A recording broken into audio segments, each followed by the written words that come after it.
They told us that the components that they have found in the house was used for that, and they would recommend me, before I moved in, to clear the whole house out. Alan Graham's mother owns a rental property in Somerset that he and his wife and 3 young sons now live in after the former tenants were arrested for making meth in the home.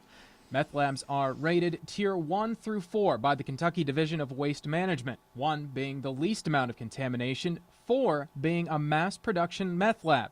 The one found in Graham's home was a Tier 3, meaning the meth cooked there for an extended period of time, possibly for months. Brenda Smith also lives in Somerset. A Tier 1 meth lab was found in the apartment she now lives in. I mean, she could have rented it, but felt better about going in and cleaning it, so that's what we did. I just went in and done some work on it. She paid me for it. My sister moved in. Hey, how you doing? Jerome Crow owns and operates a mobile home park in Lexington, where in May, a Tier 1 meth lab was found in a vacant trailer. I can't call up Rosie's maid service and have them come in and do it. The fact that meth labs are dangerous is not news, but people who own or live in these homes don't always know just what must be done to clean them to make sure they're safe to live in again. Is there follow-up and is it all disposed of properly? I don't know. After police find a lab, We don't clean it up. We only neutralize it. under state law, property owners can either demolish former meth labs or have them cleaned up. Law enforcement agencies place a sign on the door outlining the property owner's options and to notify that an active meth lab was found in the building. You know, we've had them immediately take the signs down when we leave.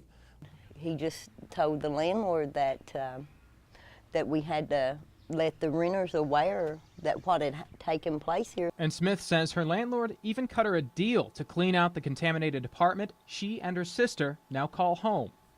$100. $100. And she lets me live here.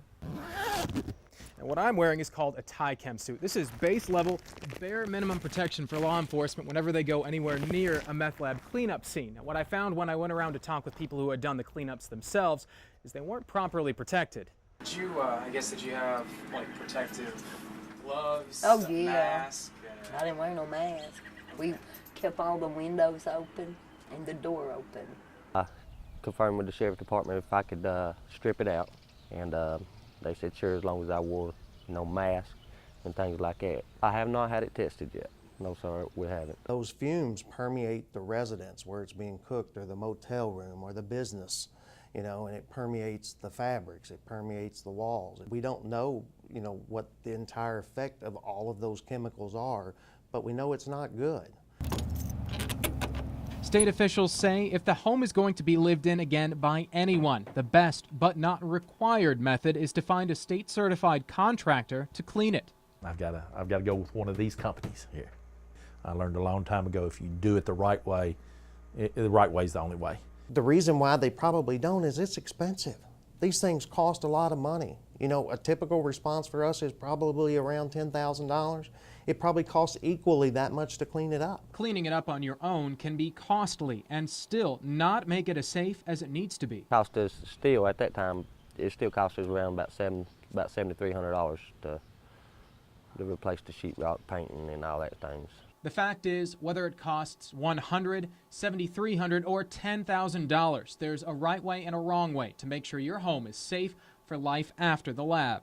Some property owners are not held accountable. You have to take responsibility for your property. We'll survive it. We'll go ahead. We'll do what we have to do. It's over and done with, and just hope and pray that it never comes up on this hill again. Sean Evans, WKYT.